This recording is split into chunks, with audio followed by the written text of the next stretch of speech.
What's going on, guys? This is Empty Box, and today we're going to be racing in the iRacing GT Challenge Series here at Sebring. Today we're going to be participating in the McLaren MP4 12C GT3. Usually I drive the Corvette C6R, however, I did my race in that car the other day and it went very well. In fact, I ended up winning by about 15 seconds without even pushing. The splits were completely messed up.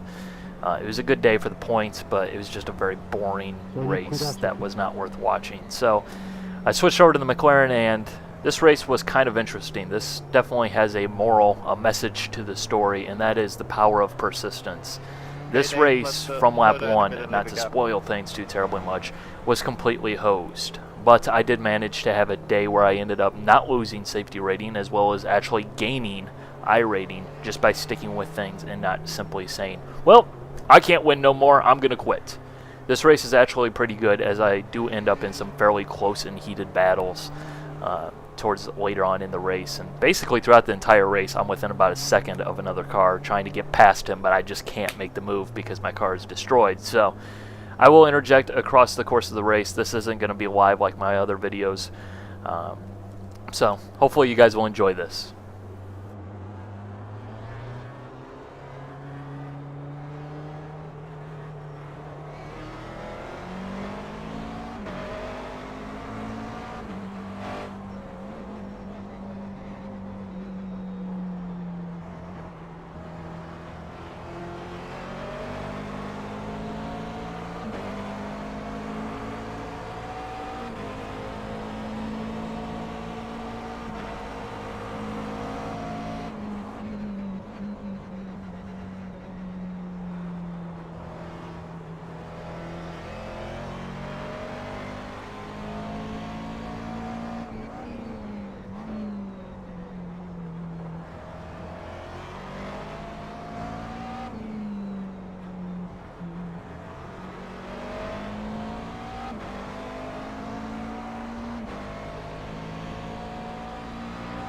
No.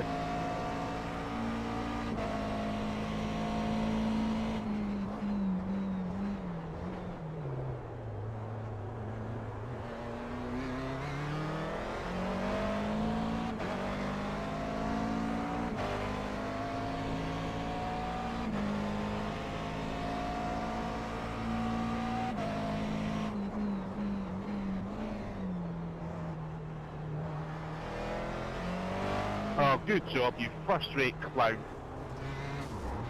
And from right here, my race is completely screwed. What ended up happening, the guy in the orange car thought he was going to go right to avoid that wreck, came back to the left, and he tapped the green car in front of him, causing his car to spin out right in front of me, leaving me nowhere to go.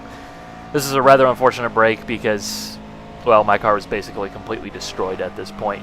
My front end was completely mangled. I am completely down on straightaway speed, and my alignment is completely off. In fact, my steering wheel was tilted about 15 degrees to the left just to go straight. There was also a massive dead zone. You could feel the car just kind of pivoting as if it has 3 wheels. But we're going to stick with it. We're going to try and salvage something. I'm not going to end up pitting, because if I pit, then it's just might as well just call it a race and be done with it, because I'm going to lose laps and there's going to be no places to be gained. So just got to stick with it with a damaged car. Not exactly fun, but sometimes it has to be done. And it's also very rewarding to actually salvage a finish when you have a damaged car, I might add. And as you can see, by simply not giving up, I've already advanced a position without even doing anything.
Thanks, Kitty.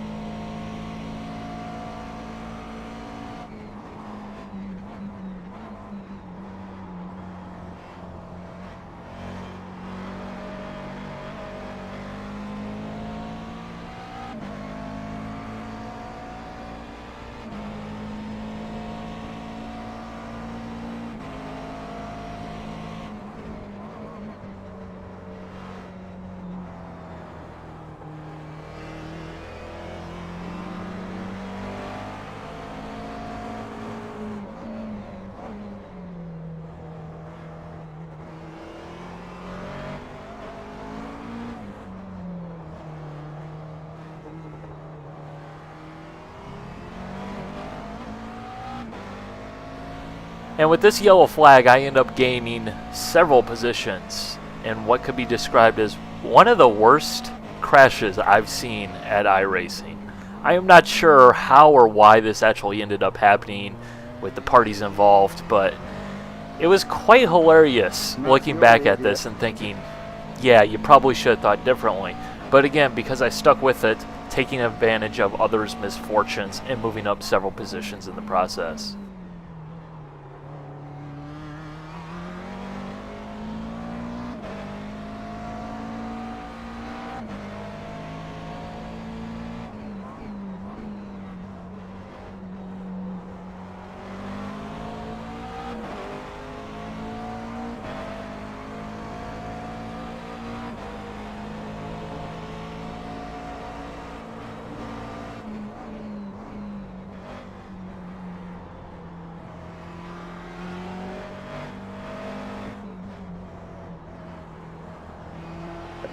Go, can you go?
Allez, François, tu suis.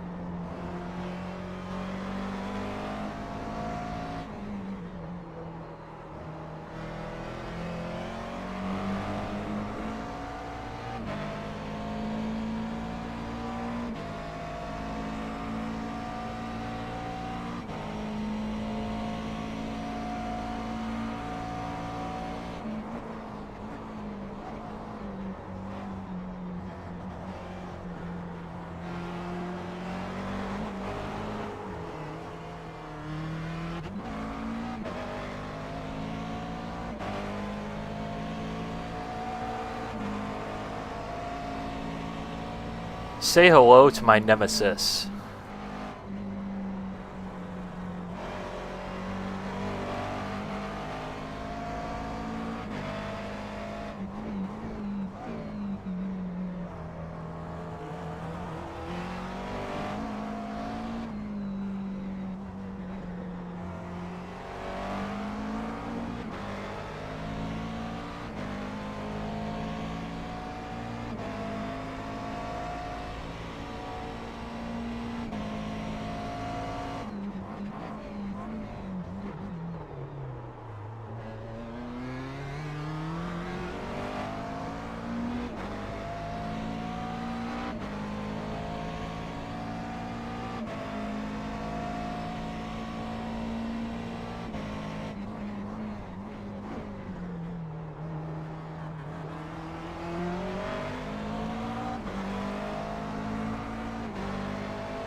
Now I know I'm faster than this guy in the twisty sections.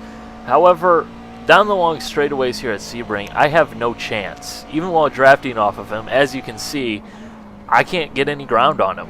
There's no way I can pass him. Not to mention that if I do actually get to him, Sebring is exceptionally bumpy. Because of this, on top of the fact that my car is wanting to pivot on 3 wheels, like some sort of weird deranged shopping cart, it's very difficult to pass. Because the good passing opportunities are in the brake zones. Problem is, my car is squirming around, heaving violently under the brakes. This is not a good situation to be in.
By this point, I've recognized that the driver in front of me has a rather terrible line through this corner as well as the next section. This is where I am really strong and have to get by if I'm going to get by.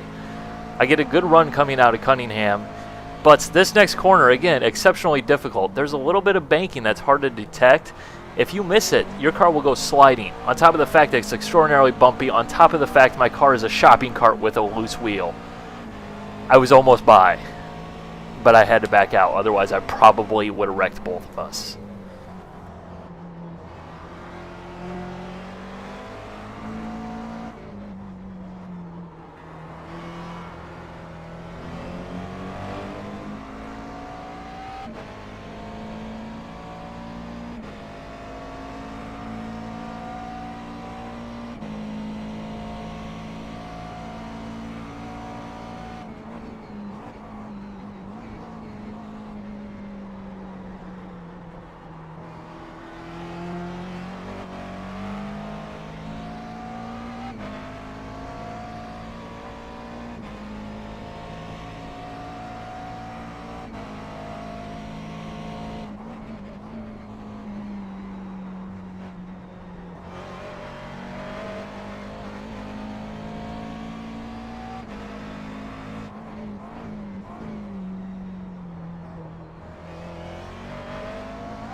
Thank you.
By this point, I've noticed the GT2 leader is closing in behind us. The GT3 cars are usually a little bit faster around Sebring, however, given that I'm damaged and the guy in front of me seems to probably be as well, I figure I might as well move out the way and let him go by, because he did close down a about 16-second gap fairly quickly, so I figured he would be faster, but he will definitely factor into this race.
Cheers.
Here I'm just lowering the amount of ABS that the car has. This should hopefully help shorten up my braking distances as the fuel burns off of the car.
And here is where that GT2 car comes into play in my race. As you can see, going down the front straight, he's looking to get by the slower GT3 car. He goes up the inside into turn 1, or the guy in the GT3 car runs wide. As you'll see, I have now closed that gap significantly all in one corner because they decided to race each other.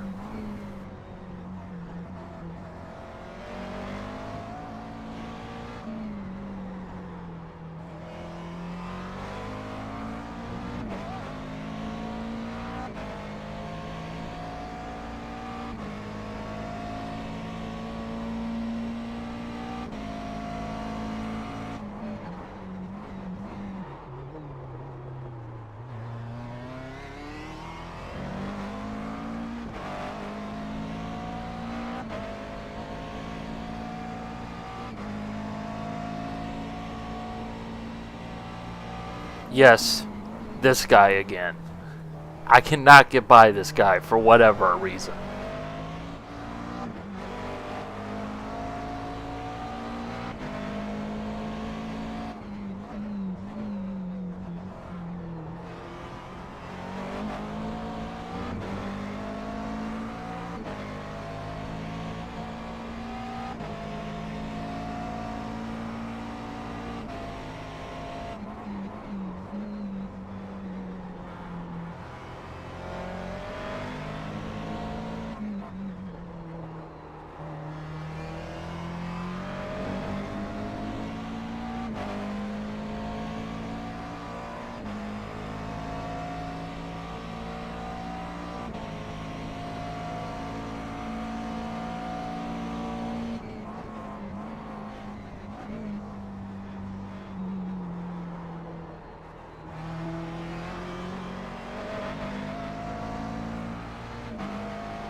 I'll stay inside.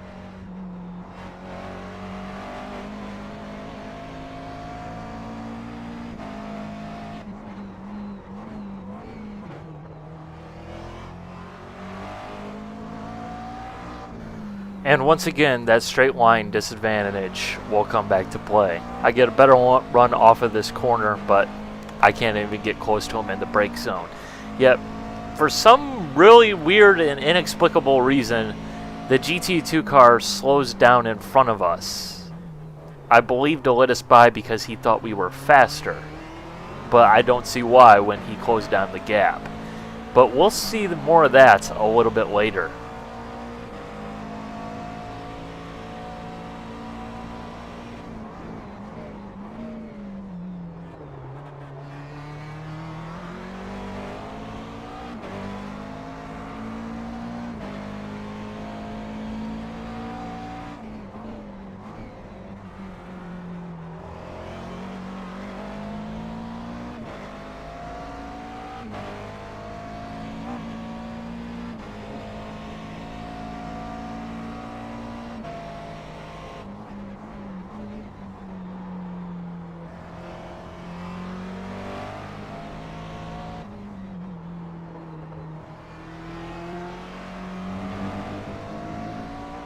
Thank you.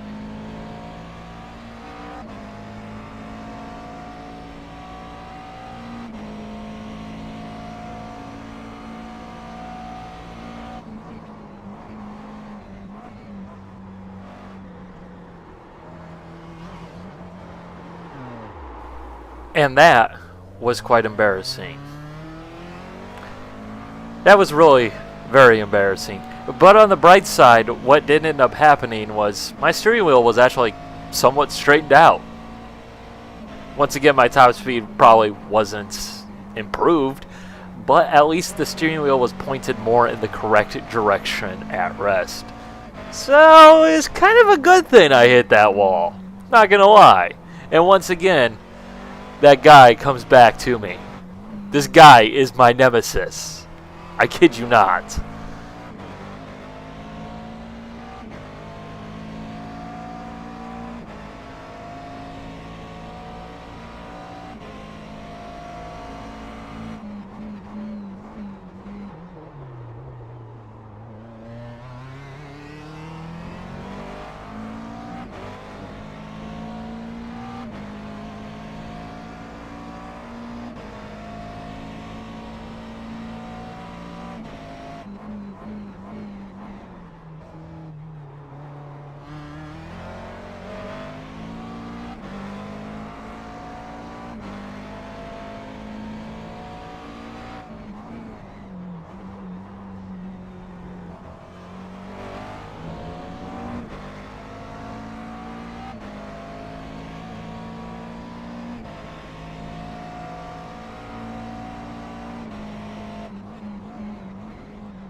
And here, yet again, the GT2 car decides to let us go. I'm not sure why we're playing this strange cat and mouse game, because he was clearly faster, and then he clearly let us by. And then he clearly passed us again.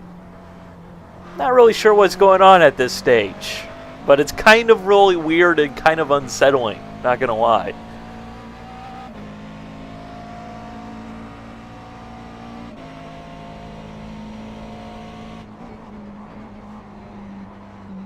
Gracias, guapo.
Get her on left side, Richard.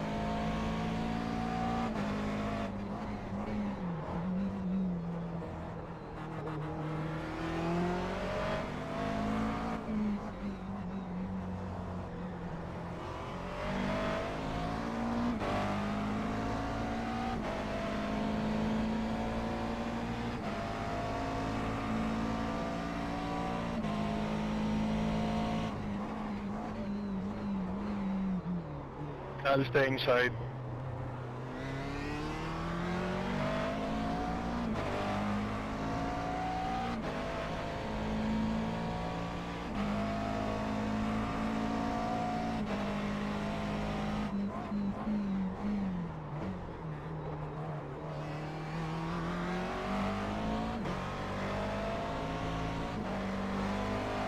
Inside K.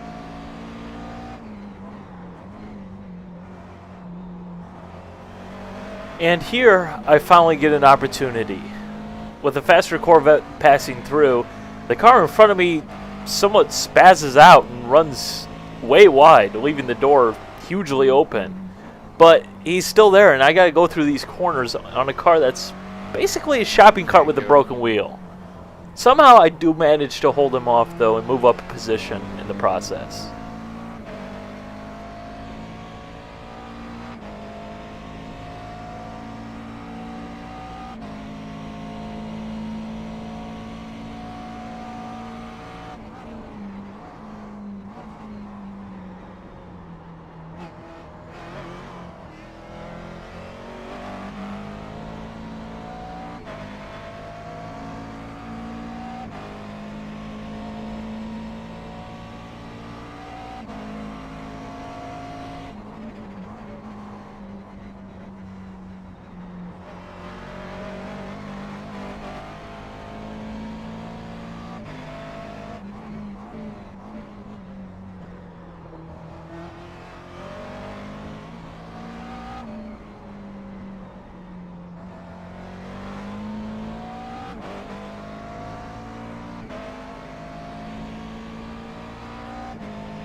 At this point, I know I'm basically dead meat. The guy behind me is clearly faster. He managed to close up a 10-second gap in a handful of laps. I have a damaged car. I'm not going to challenge him into Sunset Bend, even though it is an easy place to go too wide with two capable drivers. It's also a very good way to end up wrecking when your car is all over the place and can't really be trusted. So, GT2 car spins out. I try and go back up the inside, but just not having it, as he manages to pull away down the straightaway again. Incredibly frustrating to have that happen time and time again, but you just got to deal with it.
Thank you.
Ah merde, Pierrot.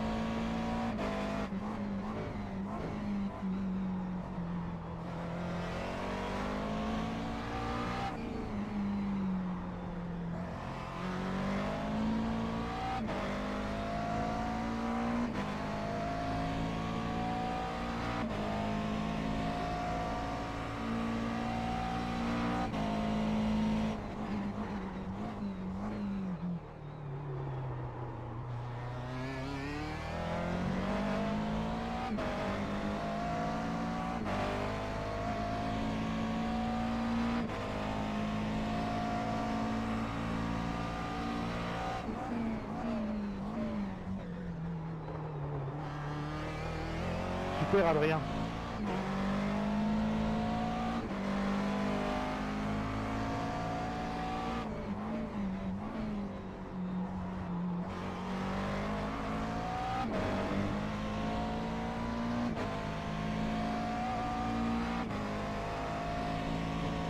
Bravo François.